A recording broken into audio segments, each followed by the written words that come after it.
Hello everyone. आज मैं आप लोगों के साथ मेरी प्रेगनेंसी स्टोरी शेयर करना चाहूँगी। ये वीडियो थोड़ा लंबा होगा, इसलिए इसको 2 पार्ट में बनाऊँगी।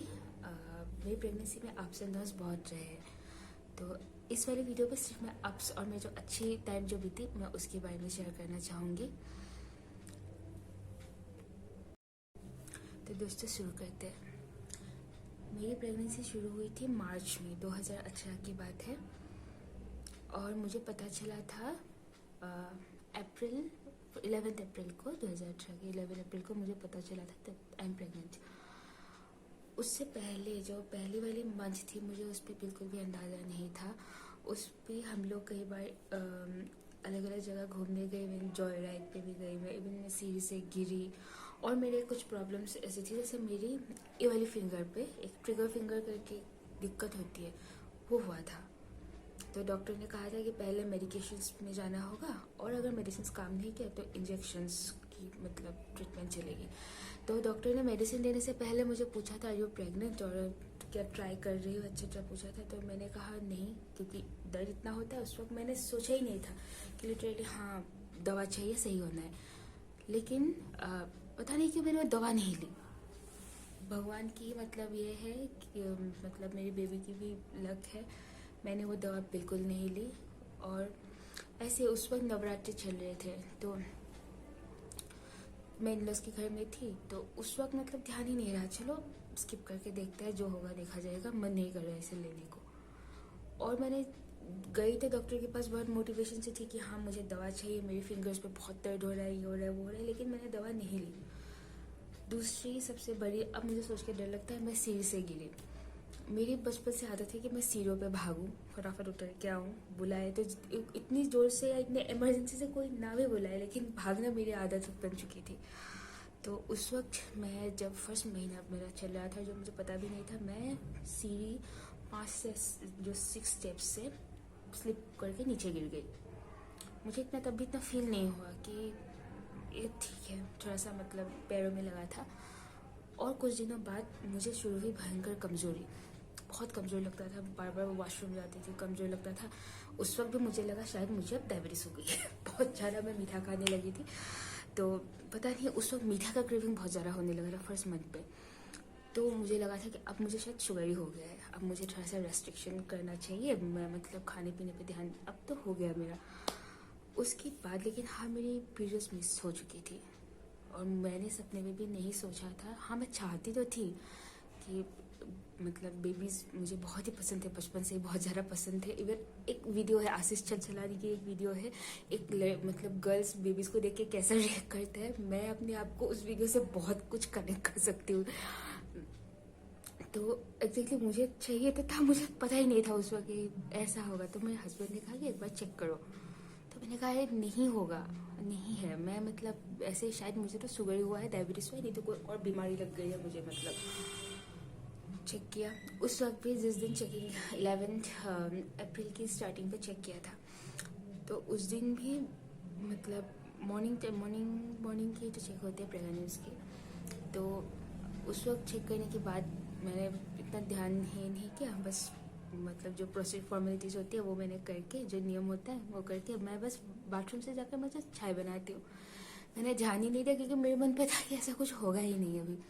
और मेरे हस्बैंड आके मुझे बोलने लगे, हाँ हाँ तुम्हारी कोई दिक्कत नहीं है, तुम कल से मेरे साथ जिम चलना। मुझे ओके ठीक है। और उसके बाद मुझे वो किट दिखाया, देखो, और जो मेरी रिएक्शन थी ना, आज भी मेरी बेटी आज 2 साल की हो चुकी है, शायद वो जब 20 साल की भी हो जाएगी मैं उसी तरह से उस टाइम को अभी भी महसूस कर पाऊंगी। मैं कभी भी मतलब सोच ही नहीं पाई थी कि मैं क्या रिएक्ट करूँ, कैसे रिएक्ट करूँ, बट हाँ मैं जेन्युइनली बहुत बहुत बहुत खुश थी। और उसके बाद शुरू हुआ डॉक्टरों का सिलसिला। स्टार्टिंग में जब पता चलता है तो बहुत ही अच्छा लगता है, लेकिन जब डॉक्टर्स की लाइन, मतलब यह बहुत ज़रूरी है, मैं ये नहीं कह रही कि डॉक्टर्स के पास नहीं जाना चाहिए, लेकिन उसी से शुरू होती है उस प्रेगनेंसी के से एसोसिएटेड जो डर होता है कि हाँ सब कुछ सही है कि नहीं, सब कुछ सही है कि नहीं, जो एक हार्ट बीट तेज वाली फीलिंग जो रहती है, जब तक डॉक्टर से ये ना सुनने को मिल जाए कि एवरीथिंग इज़ नॉर्मल, सब सही है। ये प्रोसेस मेरा शुरू हो गया। तो फर्स्ट टाइम एक डॉक्टर के पास गए, गायनेकोलॉजिस्ट के पास, लेकिन हमने वहाँ पर ट्रीटमेंट फर्दर नहीं की। और उसके बाद कुछ 2-3 दिनों बाद उस वक्त हमारे वहाँ पर एक सेलिब्रेशन चल रहे थे, तो डॉक्टर हो या ये भी जो मेडिकल फैसिलिटीज़ में भी थोड़ा सा मतलब प्रॉब्लम्स थे। तो मैं रुक गई और 2-3 दिन बाद मैं एक दूसरे डॉक्टर के पास गई, जो एक हॉस्पिटल का मतलब ये होता है, वहाँ पर गई। और वहाँ से मेरी बहुत सारे टेस्ट, जो अल्ट्रासाउंड वगैरह जो होते हैं फर्स्ट प्रेगनेंसी वाला, वो एंड ब्लड टेस्ट सब कुछ शुरू हुआ, मेडिकेशन भी शुरू हो गए। उसके बाद से धीरे धीरे जो फर्स्ट ट्रिमेस्टर वाला स्टेप, पता नहीं शायद मुझे पता चला इसीलिए ज़्यादा मैं मतलब फील करने लगी सच, लेकिन सच में है बहुत वीकनेस वाली, जो मतलब एक तो वीकनेस, खाने का बिल्कुल मन नहीं करना, कभी भी रोना शुरू, मतलब मैं कभी ऐसा भी होता है कि मैं बैठे बैठे रोना शुरू है ना, डोंट नो मैं क्यों रो रही हूँ, ऐसा भी दिन गया मेरे साथ। लेकिन हाँ, एक चीज़ की बहुत खुशी थी कि मेरी रिपोर्ट्स नॉर्मल है। बहुत सब लोग मेरी मैटरनल और मेरी जो मतलब ये सब लोग, मेरी नानी से लेकर नानी, मेरी दादी और मेरी इन लॉज, मेरे पेरेंट्स, सब लोग बहुत खुश। और वो जो स्टार्टिंग की 3 महीना था, हाँ मुझे वीक फील होता था, बट वो टाइम सबसे बढ़िया टाइम बीता मेरे साथ। उसके बाद NIPT टेस्ट तक थोड़ा सा टेंशन रहता है कि, और हर टेस्ट में ही डर लगता है, पता नहीं क्यों आप लोगों के साथ होता है कि नहीं, हर टेस्ट में जब अल्ट्रासाउंड जिस दिन होता है, पता नहीं उस दिन और डर लगता है। और जबकि मुझे लिटरली मैं कुछ भी मतलब ऐसा नहीं कि मैंने मेरी बहुत करीबी से किसी की प्रेगनेंसी देखी है। बहुत डर लगता था जब जिस दिन टेस्ट होता था, पता नहीं क्यों कि सब कुछ सही रहेगा कि नहीं, सब कुछ सही रहेगा कि नहीं, उस टेंशन से मैं रात भर सो नहीं पाती थी। और जब तक सुबह हो या उस जो टेस्ट जो सेंटर है, डायग्नोस्टिक सेंटर में जाकर जब तक शांति से दिख नहीं जाता कि हाँ एवरीथिंग इज़ नॉर्मल, तब तक मुझे शांति नहीं मिलती थी। और इस चीज़ से बचने के लिए मैंने 1-2 बार मेरी जो अल्ट्रासाउंड है वो मैंने लेट भी कर दी। तो उसके बाद मेरी शुरू होती है, धीमे धीमे शुरू हुआ मेरा सेकेंड ट्राइमेस्टर। वो भी बहुत सही से बीता। दवाई थी, थोड़ा खाने की मतलब थोड़ा सा भूख और उस पर थोड़ा सा नॉर्मली सी आई, तो बॉडी में भी थोड़ा एनर्जी आने लगी कंपेरेटिव टू फर्स्ट ट्राइमेस्टर। तो सब कुछ सही रहा। खाने पीने के बारे में मुझे किस तरह से मैंने खाने पीने को देखा या किस तरह से मैंने उस टाइम को मतलब लिया कि कभी भी बहुत ज़्यादा स्ट्रेस नहीं कि मुझे ये भी खाना है वो भी खाना है, ऐसा भी कभी नहीं थी। या ऐसा भी नहीं कि मतलब मैं कुछ भी खाए जाऊँ। मैंने बाहर की चीज़ें जो मतलब सो कॉल्ड पैकेज्ड फूड मैंने बिल्कुल भी नहीं ली। तो ऐसे कुछ उस टॉपिक में मैंने क्या डाइट मैंने कैसी रखी, तो उस ऊपर मैं वीडियो एक बनाऊंगी। अभी आते हैं जो मेरी स्टोरी। तो ऐसे मेरी फर्स्ट ट्रिमेस्टर की जो 6 महीने थी वो आराम से बीती। हालांकि अप्स एंड डाउन्स तो रहता है, कभी बहुत हेडेक मुझे बहुत ज़्यादा होता था। मॉर्निंग सिकनेस तो कभी भी नहीं हुई, एक भी दिन के लिए नहीं हुई। इसके लिए मैं बहुत लकी हूँ क्योंकि उस वक्त मैं और मेरे हस्बैंड अकेले ही रहते थे और उस वक्त उन्होंने भी बहुत ध्यान रखा।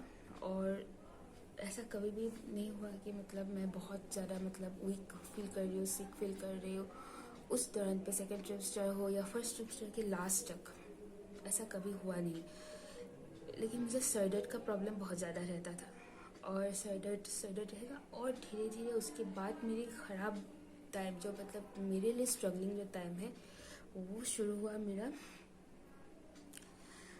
7th मंथ से। 6th मंथ जब मेरा चल रहा था, उस वक्त हम जिस जगह पे रहते थे पहले, वहाँ से हमें शिफ्ट होना पड़ा। शिफ्ट मतलब उसके बाद जैसे उस जगह पे जैसे आप सब कुछ बदलता है, जैसे आपका खाना पीना बदल जाता है, आपकी जिस मतलब पूरी एनवायरनमेंट चेंज हो जाता है, बहुत कुछ चीज़ें चेंजेस हुई। 6 मंथ्स में मैंने ट्रैवल की और उसके बाद मेरी टफ टाइम, लिटरली जो टफ टाइम थी वो शुरू हुई। तो उसके बाद मेरे डॉक्टर्स भी चेंज हुए, मेडिकेशन चेंज है। और 6th या 7th मंथ की स्टार्टिंग पे एक अल्ट्रासाउंड का मतलब ये था कि मैंने न्यू डॉक्टर के पास गई थी, न्यू मेडिकेशंस। उसके बाद अल्ट्रासाउंड का मतलब डेट आया। तो उससे पहले कुछ मेडिकेशंस तो मैंने लेना शुरू करी थी नई जगह पे जाकर। और मेरा एक दिक्कत हुआ उस वक्त में, जैसे पूरी बॉडी में ऐसे खुजली का जो ये रहता है, हालांकि मेरे स्किन ट्रबल्स कभी नहीं रहे हैं और थैंक्स टू माय जेनेटिक्स और माय मॉम्स केयर मेरा कभी स्किन प्रॉब्लम का मुझे इतना कुछ पता नहीं था, कभी खुजली वुजली का इतना अंदाज़ा नहीं रहा। तो मुझे इस शायद सितंबर महीने की बात है, मुझे शुरू ही खूब खुजली, पूरी मुंह पे हो, बॉडी पे हो, एकदम खुजला खुजला के जो फूल सा जाता है वैसा, और पूरी रात भर मैं सो ना पाऊँ, पूरी जगी रहो एकदम, मतलब खुजली ये करूँ, और कोई भी मेडिकेशंस लेने को भी बहुत डर लगता था। लेकिन हालत ऐसी हुई कि बिना मेडिकेशन के काम नहीं चलेगा। तो मैं डॉक्टर के पास गई कि मुझे कुछ मेडिसिन दीजिए कि रहा नहीं जाता है, हर वक्त मुझे खुजली खुजली चलती रहती है। तो एलर्जी डॉक्टर ने लिख के कहा कि एलर्जी है, एलर्जी की मेडिकेशंस मैंने ली। मेडिकेशंस डॉक्टर ने दिया था 2-3 दिन के लिए लेना, ठीक हो जाएगा, लेकिन मेरा ठीक नहीं हुआ। ऐसे करते करते मैंने 1 हफ्ता एलर्जी की मेडिकेशंस मुझे लेनी पड़ी, बहुत ज़्यादा, पूरी मुंह सूज जाता था खुजली से। तो उसकी उस चीज़ से, हाँ, खुजली से मुझे एक बहुत मतलब एक अच्छी मतलब ये मिली खुद से। मैंने सोचा, एक तो मैंने धूप में बैठना शुरू किया, सितंबर महीने पे भी काफ़ी गर्मी होती है, और मैं धूप में बैठना मैंने शुरू कर दिया। धूप में बैठना, पता नहीं ये लॉजिकल मैं बता रही हूँ कि नहीं, ये मतलब सब के ऊपर कैसे रिएक्ट करेगा ये मैं नहीं जानती, लेकिन मेरे लिए पर्सनली वो चीज़ बहुत काम कर गई।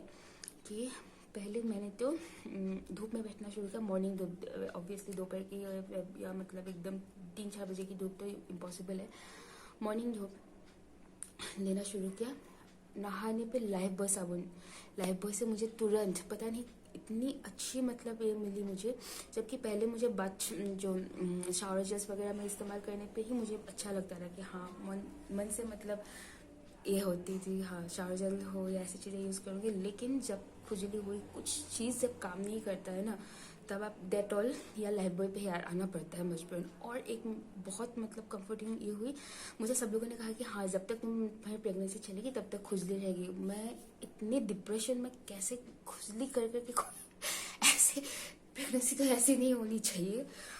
मैं बहुत अभी तो मुझे हंसी आ रही है, लेकिन उस वक्त मैं इतनी दुखी हो गई थी ना, मैं हर जगह गूगल पे ढूंढूं, यूट्यूब में वीडियो देखो कि खुजली कैसे सही किया जाए। मैं मतलब लिटरली टॉलरेट नहीं कर पाती थी, और मेरा स्किन बहुत सेंसिटिव है। वो बहुत डिफिकल्ट टाइम था। उसके बाद मैंने हमें बता रही थी कि मैं धूप में बैठना शुरू किया, मैंने एटलीस्ट हाफ एन आवर।